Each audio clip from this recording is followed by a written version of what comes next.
Você vai naquele casamento querendo ou não, Laura. Se faltar, acabou o dinheiro da sua educação. Entendeu bem? A voz do meu pai estalava pelo telefone, ríspida e definitiva. Eu estava sentada no meu apartamento na Vila Madalena, em São Paulo, encarando a carta de aceitação sobre a minha mesa, aquela que ninguém da minha família sabia que existia. Era para um programa de mestrado em engenharia ambiental na USP, algo que eu tinha conquistado inteiramente por mérito próprio. Meu nome é Laura e tenho 22 anos. Durante a maior parte da minha vida, fui a filha invisível em uma família que só tinha olhos para uma pessoa, minha irmã mais nova, Jéssica. Ela era a menina de ouro, aquela que nunca errava, aquela cujas conquistas mínimas eram celebradas como se fosse final de Copa do Mundo. Eu era apenas o plano B, a decepção. Aquela que existia para fazer a Jéssica parecer melhor por comparação. O casamento sobre o qual meu pai estava me ameaçando era o grande dia da Jéssica. Ela estava se casando com o Tiago, um rapaz de família tradicional que trabalhava no mercado financeiro na Faria Lima. Eu o tinha encontrado exatamente 2 vezes, e em ambas ele olhou através de mim como se eu fosse parte da decoração. Eles eram perfeitos um para o outro nesse sentido, ambos tão egocêntricos que mal conseguiam enxergar além do próprio reflexo no espelho. Pai, eu tenho provas nessa semana, eu disse, embora fosse mentira. Eu já tinha me formado 3 semanas antes, com laurea acadêmica em engenharia ambiental. Eu tinha subido naquele palco para receber meu diploma como a melhor aluna da turma e aceitado uma oferta de emprego na Ecosistemas, uma das maiores firmas de consultoria ambiental do país, com um salário inicial que a maioria dos recém-formados sonharia em ter. Nenhum deles sabia porque eu não contei. Eu tinha parado de compartilhar minhas conquistas com minha família anos atrás, quando percebi que eles simplesmente não se importavam. As provas podem esperar, ele retrucou. O casamento da sua irmã acontece uma vez na vida. Você acha que sua mãe e eu nos sacrificamos para pagar sua faculdade para você pular obrigações familiares? Aquela frase me fez rir, embora eu tenha mantido o silêncio. Sacrificaram? Eles pagaram meu primeiro semestre de mensalidade 4 anos atrás e jogaram isso na minha cara desde então, como se tivessem me comprado uma cobertura nos jardins. Depois daquele primeiro semestre, eu peguei financiamento estudantil, trabalhei em 3 estágios diferentes e me inscrevi para todas as bolsas de iniciação científica que pude encontrar. Eu paguei meu próprio caminho pela faculdade, enquanto eles jogavam dinheiro nas festas da Atlética da Jéssica, nas viagens de carnaval para Trancoso e no guarda-roupa de grife dela. Vou pensar no assunto, eu disse. Você vai fazer mais do que pensar. Você vai estar lá, num vestido decente e com um sorriso no rosto, ou pode esquecer qualquer outro cheque para a mensalidade. A escolha é sua. Ele desligou antes que eu pudesse responder. Coloquei o celular na mesa e olhei ao redor do meu pequeno apartamento. Não era muito. Uma kitnet com uma cozinha americana e um banheiro que às vezes cheirava ao refogado do vizinho. Mas era meu. Cada móvel, cada prato, cada livro tinha sido pago com dinheiro que eu mesma ganhei. Minha família não fazia ideia de que eu era financeiramente independente há anos. A ameaça sobre a mensalidade era risível. Não havia mais mensalidade para pagar. Eu estava pronta para começar no novo emprego em 2 semanas, logo após o casamento da Jéssica, ao qual eu tinha 0 intenção de comparecer. Mas meu pai não sabia disso, nem minha mãe, e a Jéssica provavelmente nem lembrava que eu existia metade do tempo. Peguei meu celular e rolei pelo grupo da família no WhatsApp. Estava cheio de mensagens sobre o casamento, arranjos de flores, mapa das mesas, provas de vestido, planos para o jantar de ensaio. Minha mãe tinha enviado aproximadamente 400 fotos da Jéssica em vários vestidos brancos, cada uma acompanhada de comentários derretidos sobre como ela estava deslumbrante, como o Tiago era sortudo, como aquele era o dia mais feliz da vida deles. Nenhuma vez alguém perguntou como eu estava. Nenhuma vez alguém reconheceu que eu estava terminando o meu último ano de faculdade. Quando mencionei minha data de formatura 1 mês atrás, minha mãe respondeu com um "que bom, querida", e imediatamente mudou de assunto para a despedida de solteira da Jéssica. Eu tinha parado de esperar algo diferente há anos. Jéssica era a estrela e eu era a contra-regra. Essa era a dinâmica familiar e não ia mudar. Mas o que eles não sabiam, o que nunca se deram ao trabalho de descobrir, era que eu já tinha superado a necessidade da aprovação deles. O envelope estava na minha mesa, grosso e oficial. Dentro havia um cheque administrativo no valor exato que meus pais tinham pago no meu primeiro semestre de faculdade, 4 anos atrás. Eu tinha calculado até os centavos, R, 20 e 5.400,00. Levei meses para juntar esse dinheiro, guardando partes dos meus salários de estágio e vivendo à base de macarrão instantâneo e promoções de supermercado. Mas eu consegui. Eu não estava dando aquilo a eles por obrigação ou gratidão. Eu estava dando para cortar o último fio que me prendia ao controle deles. Uma vez que eles tivessem esse dinheiro de volta, não teriam mais nenhuma alavanca sobre mim, sem ameaças, sem chantagens emocionais, nada. O casamento era em 2 dias. Eu já tinha decidido que não iria, mas não tinha contado a eles ainda. Eu queria ver a cara do meu pai quando entregasse aquele envelope. Eu queria que ele percebesse que suas ameaças não significavam nada, que eu não precisava dele ou do dinheiro dele, e que eu tinha vencido apesar deles, não por causa deles. Talvez fosse mesquinho. Talvez eu devesse ter apenas cortado os laços silenciosamente e seguido em frente.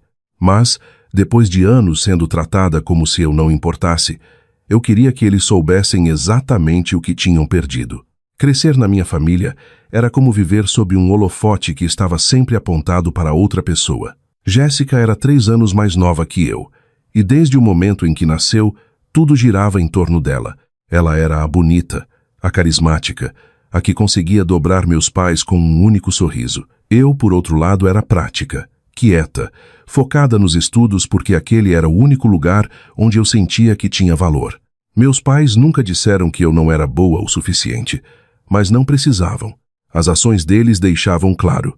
Quando ganhei uma medalha na Olimpíada de Matemática na escola, minha mãe olhou para o certificado e disse: "Que maravilha, querida", antes de voltar a ajudar a Jéssica a ensaiar para a apresentação de balé. Aprendi cedo que minhas conquistas eram notas de rodapé na biografia da Jéssica. Quando cheguei à faculdade, parei de tentar competir pela atenção deles. Foquei nos meus estudos, trabalhei e construí uma vida separada da deles.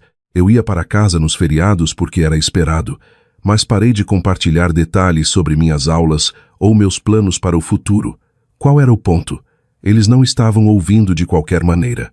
Jéssica, enquanto isso, empurrou com a barriga um curso de administração numa faculdade particular paga inteiramente pelos nossos pais. Ela vivia em festas, viajava e postava fotos infinitas no Instagram parecendo glamourosa e despreocupada.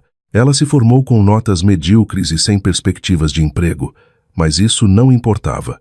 Ela tinha conhecido o Tiago e ele tinha dinheiro e conexões, o que era tudo o que meus pais valorizavam. Na noite anterior ao casamento, minha mãe ligou. "Oi, mãe", eu disse, mantendo a voz neutra. "Laura, querida, só queria ter certeza de que você vem amanhã. Seu pai está preocupado que você não apareça." Quase ri. Preocupado?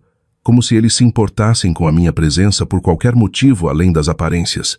"Eu estarei lá", eu disse. "Ah, que bom. A Jéssica vai ficar tão feliz. Ela tem perguntado por você." Isso era mentira. Jéssica não perguntava por mim há anos. "Que horas começa a cerimônia?" perguntei. "Às 3 da tarde. Mas vamos tirar fotos antes, então a família precisa estar lá à 1. Você chega à 1, certo? E Laura, tente ficar feliz pela sua irmã, ok? É o dia especial dela." Desliguei sem responder. Tente ficar feliz por ela. Como se eu tivesse passado minha vida inteira fazendo qualquer outra coisa. O casamento era em uma fazenda chique no interior, perto de Itupeva, a cerca de 1h30 de São Paulo. Cheguei às 13h15, 15 minutos atrasada, porque fiquei sentada no carro tentando criar coragem. O local era lindo, claro. O jardim estava cheio de orquídeas brancas e um quarteto de cordas tocava suavemente. Os convidados circulavam em roupas caras, bebendo champanhe. Entrei e imediatamente vi meus pais perto da frente, conversando com a família do Tiago. Meu pai estava rindo, parecendo orgulhoso. Ele me viu. Sua expressão mudou instantaneamente de relaxada para irritada. "Você está atrasada", ele disse. alto o suficiente para que algumas pessoas olhassem. Trânsito na Bandeirantes, menti. Minha mãe olhou para o meu vestido e franziu a testa. Ah, Laura, é isso que você vai usar? Olhei para o meu vestido azul marinho simples. Era modesto e elegante, mas eu sabia o que ela queria dizer. Não gritava dinheiro. Está ótimo, eu disse. Bem, vai ter que servir. Venha, precisamos tirar as fotos. Eu não me movi. Em vez disso, estendi o envelope para o meu pai. O que é isso? Ele perguntou. Abra. Ele rasgou o envelope. Seus olhos se arregalaram ao puxar o cheque. O que significa isso? Ele repetiu, confuso. É um cheque de R$ 25.400, eu disse. É o valor exato que vocês pagaram pelo meu primeiro semestre. Estou devolvendo. Minha mãe se inclinou, a boca aberta. Laura, do que você está falando? Estou falando do fato de que vocês usaram aquele pagamento de mensalidade como chantagem por 4 anos. Vocês ameaçaram parar de pagar minha educação toda vez que eu não fazia o que queriam. Bem, acabou. Aí está o dinheiro de volta. Agora vocês não têm mais alavanca nenhuma. Meu pai me encarou como se eu falasse grego. Alavanca, Laura? Somos seus pais. Estávamos tentando te ajudar. Ajudar? Soltei uma risada curta e amarga. Vocês pagaram um semestre e agiram como se tivessem financiado meu diploma inteiro. Eu paguei o resto sozinha. Financiamento, bolsas, 3 empregos. Eu fiz tudo sozinha, enquanto vocês jogavam dinheiro na Jéssica como se fosse confete. Isso não é justo, disse minha mãe, a voz subindo o tom. Sempre apoiamos você. Não, não apoiaram. Vocês apoiaram a Jéssica. Eu fui só uma nota de rodapé. As pessoas estavam começando a encarar. Meu pai ficou vermelho e baixou a voz. Este não é o momento nem o lugar. Sua irmã está prestes a se casar. Eu sei. E eu não vou ficar. O quê? Não vou ficar para o casamento. Vim aqui para entregar esse cheque e dizer que cansei. Cansei de fingir que sou parte dessa família. Cansei de ser invisível. Minha mãe tentou segurar meu braço, mas eu recuei. Laura, você está sendo ridícula. Você não pode simplesmente ir embora. Observe. Virei as costas e comecei a caminhar em direção à saída. Meu pai gritou atrás de mim. Laura, volte aqui agora mesmo. Eu não parei. Continuei andando, coração acelerado, mas passos firmes. Pela primeira vez na vida, eu estava me escolhendo. Dirigi de volta para São Paulo, sentindo uma mistura de alívio e tristeza. Eu tinha construído uma vida sem a ajuda deles. Eu tinha meu diploma, meu emprego, e provei a mim mesma que era capaz. A opinião deles não mudava nada disso. 5 dias depois do casamento, alguém bateu na minha porta.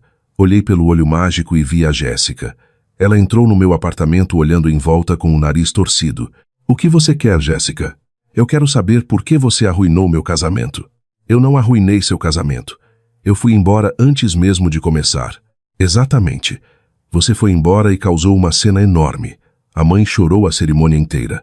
O pai estava furioso. Você tem ideia de como foi vergonhoso? Cruzei os braços. Sinto muito que minha ausência tenha sido inconveniente para você. Por que você faria isso? Por que dar aquele dinheiro para o pai e sair? Porque estou cansada de ser tratada como se eu não importasse. Do que você está falando? Você importa. Você é minha irmã. É mesmo? Quando foi a última vez que você perguntou como eu estava? Quando foi a última vez que a mãe ou o pai foram a um evento meu ou celebraram uma conquista minha? Jéssica parecia genuinamente confusa. Que conquistas? E ali estava. A prova. Eu me formei há 3 semanas, disse eu, calmamente. Com láurea acadêmica. Fui a oradora da turma. Nenhum de vocês foi porque nenhum de vocês sabia. Eu não contei porque sabia que vocês não se importariam. A boca dela caiu. Você se formou? Por que não disse nada? Porque toda vez que eu tentava falar da minha vida, o assunto mudava para você. Nunca houve espaço para mim. Jéssica afundou no meu sofá, parecendo abalada. Eu não sabia. Laura, me desculpa. Eu realmente sinto muito. Eu não percebi que eu era a única com quem eles se importavam. Pois é, conversamos um pouco mais. Eu contei sobre meu novo emprego na Ecosistemas, sobre o salário, sobre meus planos. Ela ficou chocada. Quando ela saiu, parecia diferente, mais humilde. Na semana seguinte, mergulhei no meu trabalho. A equipe era brilhante. Minha chefe, Regina, Me colocou num projeto enorme de revitalização urbana com a Prefeitura de São Paulo. Eu estava finalmente sendo valorizada pelo que eu sabia fazer. Certo dia, recebi uma ligação de um número desconhecido. Era o Tiago, marido da Jéssica. Laura, podemos conversar? Preciso te contar uma coisa sobre seus pais. Encontrei com ele num café na Avenida Paulista. Ele parecia nervoso. Seus pais têm mentido para a Jéssica e para mim sobre a situação financeira deles, disse ele. Há 3 meses, seu pai me pediu um empréstimo. 20 mil reais para fluxo de caixa da empresa. Ele não pagou. E semana passada, pediu mais 15 mil. Fiquei processando a informação. E o que eu tenho a ver com isso? A Jéssica disse que eles pagaram sua faculdade, que sustentaram vocês duas. Mas se isso é verdade, por que estariam quebrados? Soltei uma risada amarga. Eles não pagaram minha faculdade, Tiago. Pagaram um semestre. Eu paguei o resto. E duvido que tenham sustentado a Jéssica tanto quanto dizem. É tudo fachada. Tiago ficou pálido. A Jéssica acha que eles são santos, que sacrificaram tudo. Eles querem que as pessoas pensem isso. A realidade é bem diferente. Saí do café sentindo que o castelo de cartas deles estava desmoronando. Na noite anterior à minha grande apresentação na prefeitura, minha mãe ligou chorando. É o seu pai. Ele teve um infarto. Meu estômago gelou. Apesar de tudo, era meu pai. Ele está bem? Está estável. Mas, Laura, precisamos falar sobre a empresa. Com ele no hospital, alguém precisa assumir. A empresa está mal, e achei que talvez você pudesse.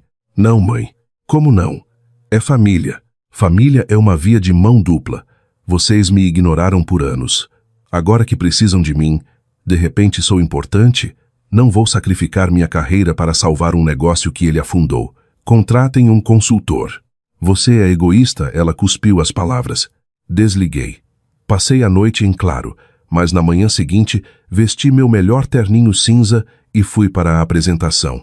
A sala de reuniões da prefeitura era imponente. Nossa equipe apresentou o projeto de gestão de recursos hídricos. Quando chegou minha vez, falei com confiança sobre as métricas de sustentabilidade.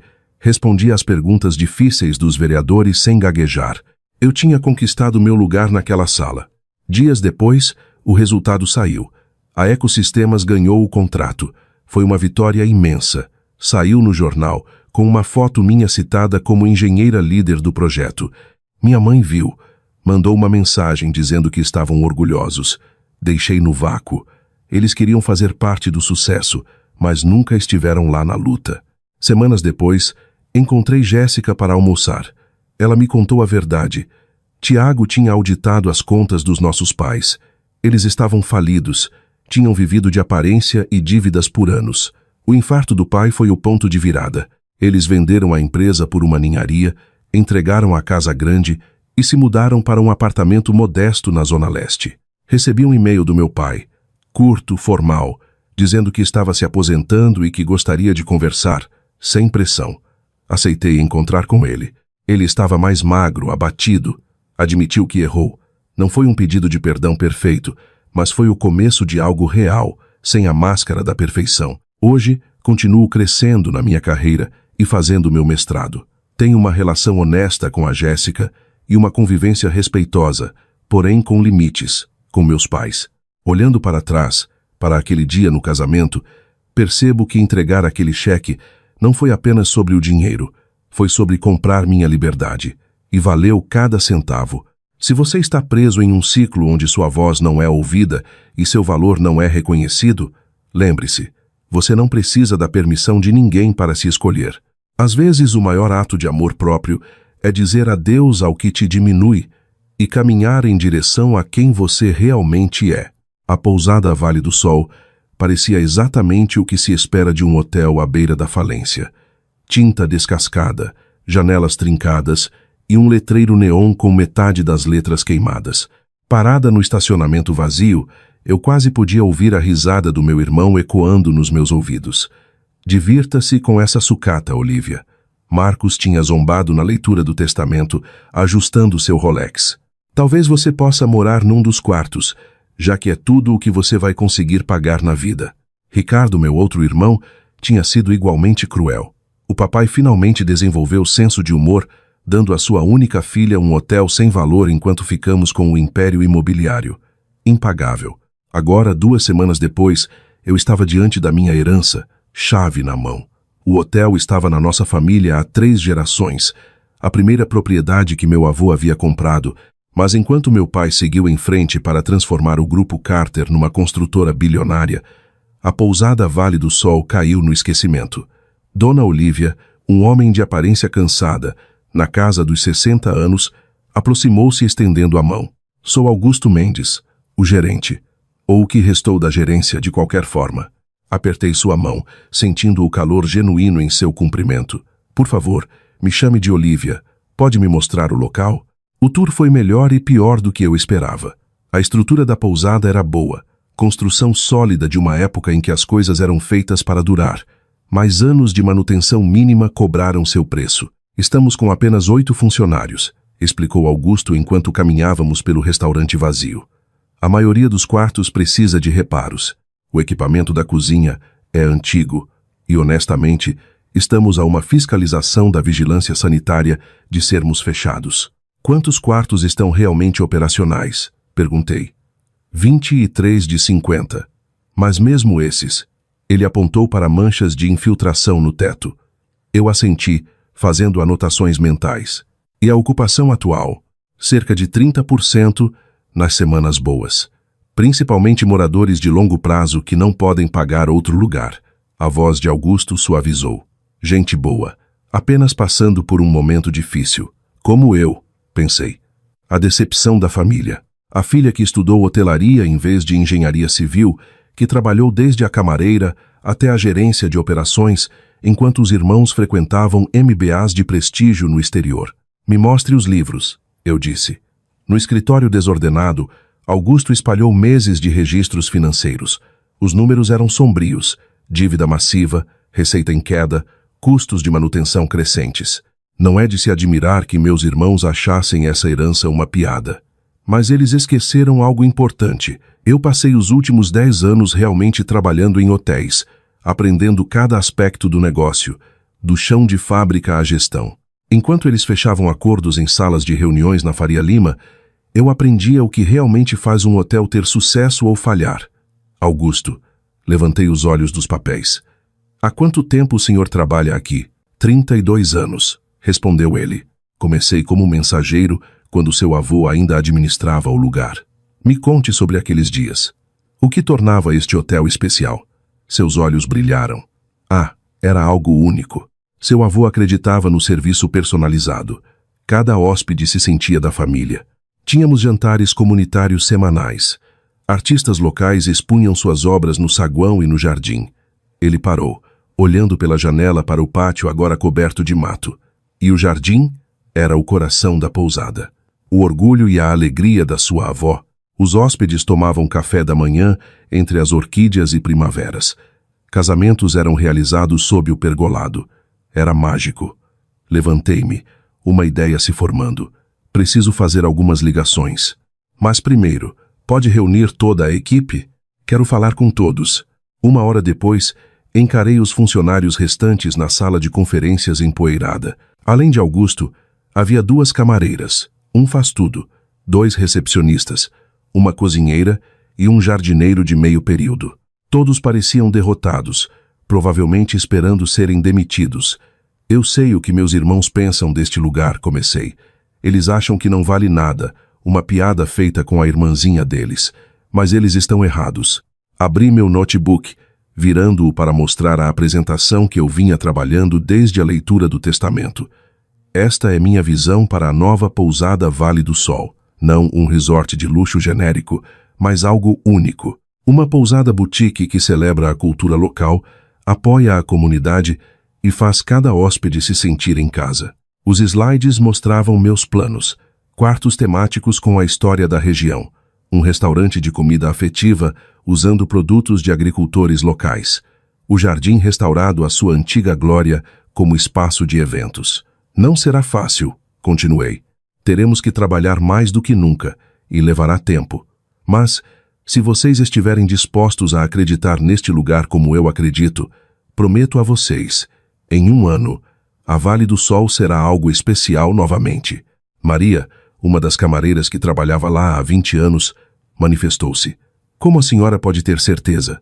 O hotel está afundado em dívidas.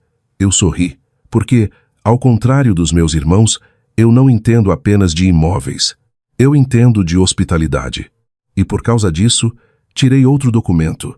Minha carta de demissão do meu emprego anterior como gerente de operações em um dos melhores hotéis de São Paulo, junto com um extrato bancário mostrando todas as minhas economias, cerca de R$ 900. 000. Cada centavo que tenho vai para este hotel. Não sou apenas a dona. Estarei trabalhando ao lado de vocês todos os dias. Isso não é apenas uma herança para mim. É o meu futuro. A sala ficou em silêncio por um momento. Então, Augusto se levantou. Estou dentro, disse ele firmemente. Seu avô estaria orgulhoso. Um por um, os outros assentiram. Uma faísca de esperança substituindo a resignação. Naquela noite, sentei-me sozinha no restaurante vazio, cercada por planilhas e planos de reforma. Meu celular vibrou. Uma mensagem de Marcos. Soube que você está realmente tentando salvar aquele lixo. Não perca seu tempo. Algumas propriedades merecem morrer. Ignorei-o, focando em vez disso num e-mail da minha ex-chefe, respondendo ao meu pedido de conselho.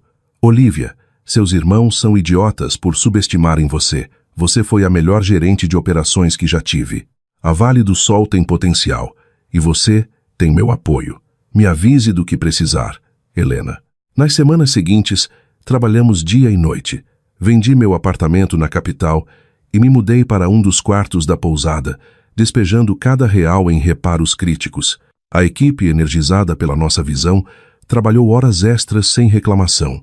Empreiteiros locais, ouvindo sobre nossos planos, ofereceram serviços com desconto. A Associação Comercial da cidade, animada com o potencial renascimento do hotel, ajudou a espalhar a notícia. Começamos pequenos, consertando o que podíamos, limpando o que ainda não podíamos substituir, trazendo vida de volta ao jardim, um canteiro de cada vez. Todas as manhãs, eu trabalhava ao lado das camareiras. Todas as noites, ajudava na cozinha. O primeiro sinal de que as coisas estavam mudando veio 2 meses depois.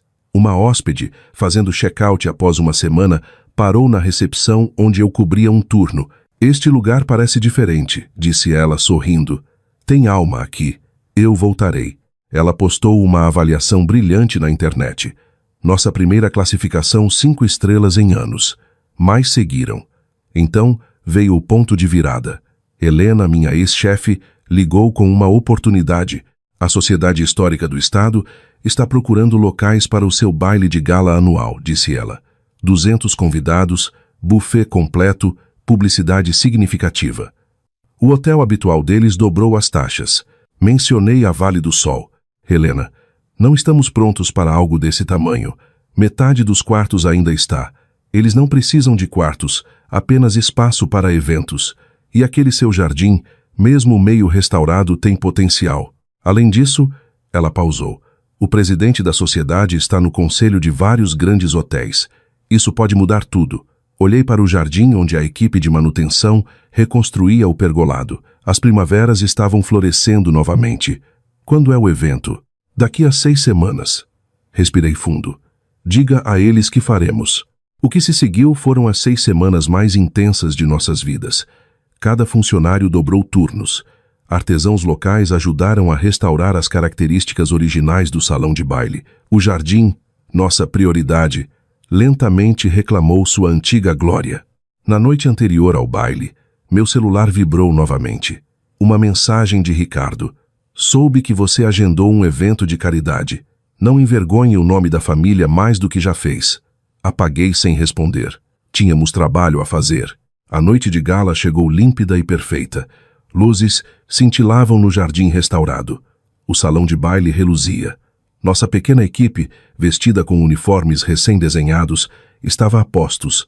Quando os primeiros convidados chegaram, ouvi um membro da sociedade falando com outro.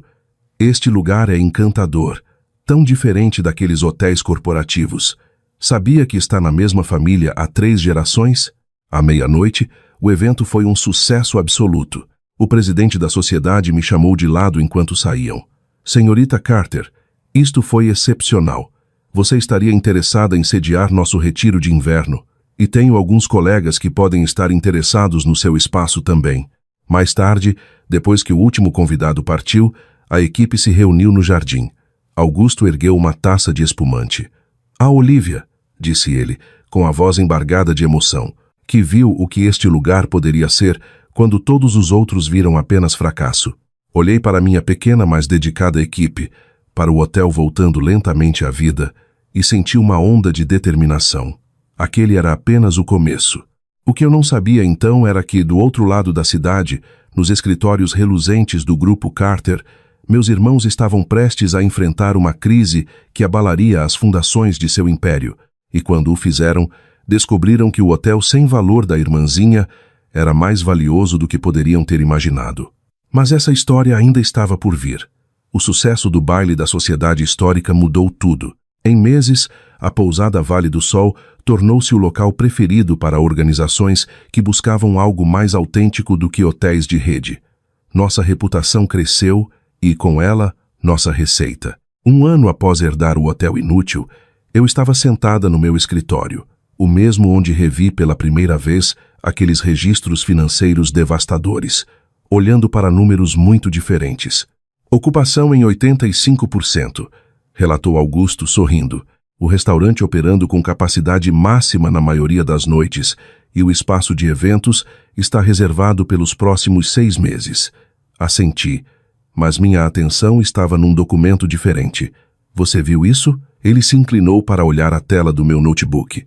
Grupo Carter enfrenta investigação sobre práticas de desenvolvimento. O artigo detalhava acusações de corte de custos ilegais, violações de licenças ambientais e má gestão financeira na empresa dos meus irmãos. A expansão agressiva deles finalmente cobrou seu preço. Seus irmãos devem estar preocupados, disse Augusto cuidadosamente. Antes que eu pudesse responder, meu telefone tocou. O número de Marcos. Eu o ignorei, assim como tinha ignorado as ligações deles o ano todo, mas a mensagem de voz que ele deixou me fez pausar. Olivia, sei que não temos nos falado, mas precisamos de ajuda. Os bancos estão executando as dívidas. Estamos encarando uma possível falência. Apenas me ligue de volta, por favor. Coloquei o telefone na mesa, pensando sobre karma e justiça cósmica. Então, outra ligação entrou. Helena, minha ex-chefe e agora conselheira próxima. Me diga que você viu a oportunidade, disse ela sem rodeios.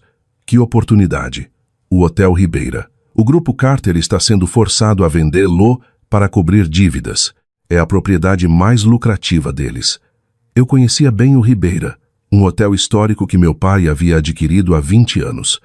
Ao contrário de suas outras propriedades, ele tinha caráter e potencial. Ainda não está à venda, eu disse. Estará. E quando estiver, você deve comprá-lo. Eu ri. Com que dinheiro? Estamos indo bem, mas não tão bem assim. Verifique seu e-mail. Eu verifiquei. Era uma carta da Harrison Capital Partners, uma das maiores empresas de investimento hoteleiro do país. Eles estão impressionados com o que você fez na Vale do Sol, explicou Helena. Eles estão observando.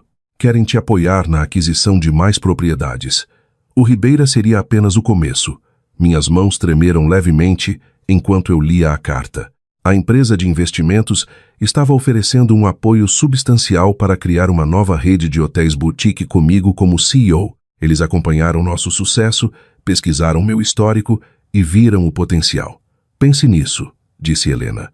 Seus irmãos transformaram um hotel histórico numa máquina de lucro sem alma. Você poderia restaurá-lo ao que deveria ser. Nesse momento, a porta do meu escritório se abriu. Maria, nossa governanta-chefe, colocou a cabeça para dentro.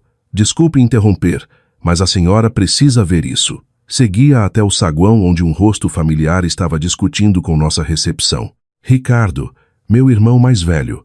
Preciso ver a Olivia, dizia ele. Seu terno geralmente impecável parecendo amassado. Ela é minha irmã. Senhor Carter, respondeu nossa recepcionista com firmeza. A senhorita Carter está em reunião. Se quiser marcar um horário. Tudo bem, eu disse, dando um passo à frente. Eu cuido disso. Ricardo se virou e eu mal o reconheci. O sorriso arrogante desapareceu. substituído por uma preocupação desesperada. Olivia, graças a Deus, precisamos conversar. Eu o levei para o jardim, agora totalmente restaurado e florido com as cores do verão.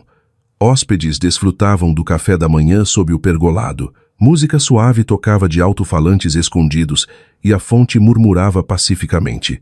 Este lugar, Ricardo olhou em volta com óbvia surpresa. Está realmente bonito. Sem agradecimentos a você. Sentei-me numa mesa vazia. O que você quer, Ricardo? Ele afundou na cadeira à minha frente, passando a mão pelos cabelos grisalhos. Você soube dos nossos problemas. A investigação. Os problemas financeiros. Sim, eu soube. Precisamos de dinheiro rápido. Os bancos estão cortando o crédito. Investidores estão saindo. Se não conseguirmos levantar capital. Ele deixou a frase no ar.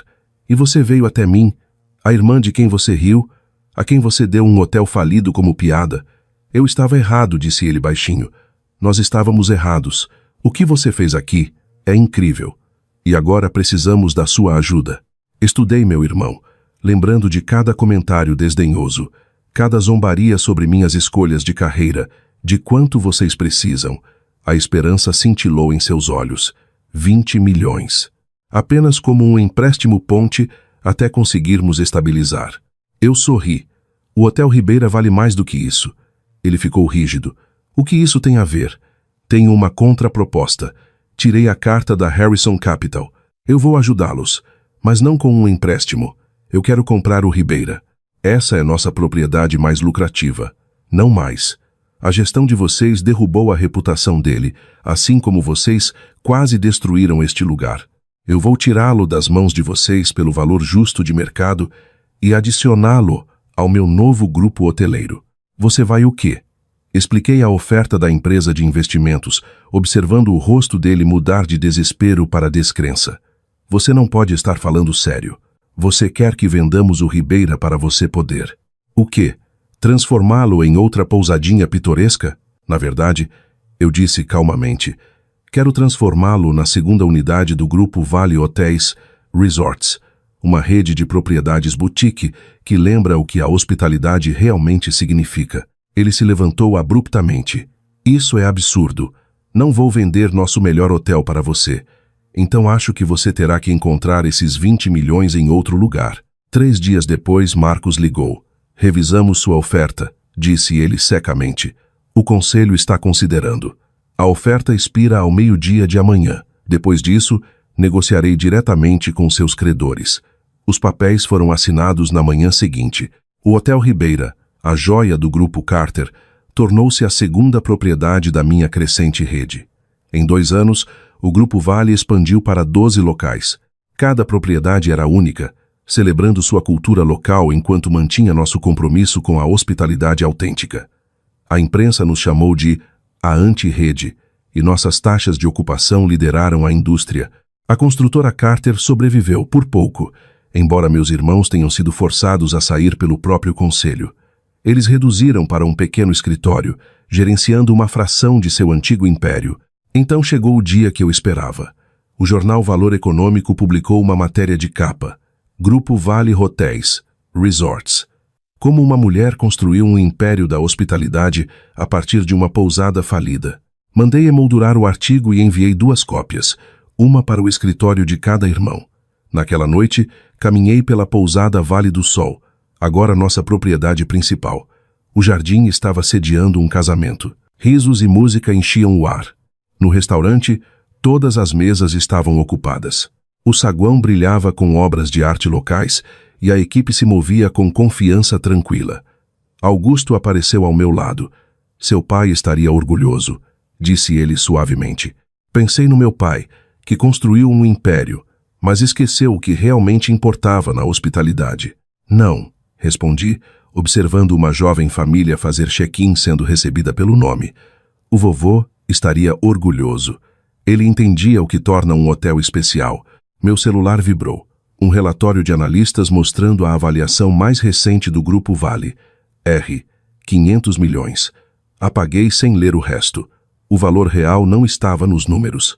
Estava nos hóspedes que retornavam repetidamente, na equipe que se tornou família, nas comunidades que nos abraçaram. Mais tarde, naquela noite, sentei-me no jardim aproveitando o silêncio noturno. Chegou uma mensagem de Helena. Ouvi dizer que seus irmãos estão procurando emprego. Devo enviar a eles suas vagas para a limpeza. Eu ri, então digitei de volta. Não precisa.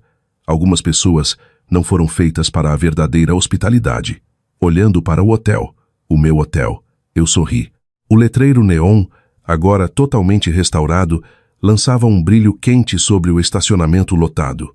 A piada, ao que parecia, tinha sido com eles o tempo todo. Minha herança não tinha sido um hotel falido. Tinha sido uma oportunidade de provar que o sucesso não é sobre endereços de prestígio ou expansões agressivas. Às vezes, é sobre lembrar o que realmente importa. Criar lugares onde as pessoas se sintam genuinamente bem-vindas, valorizadas e em casa. E isso, como meus irmãos aprenderam, valia mais do que qualquer império imobiliário. Se esta história te lembrou que o verdadeiro valor está naquilo que construímos com alma e dedicação, compartilhe com alguém que precise redescobrir sua própria força hoje.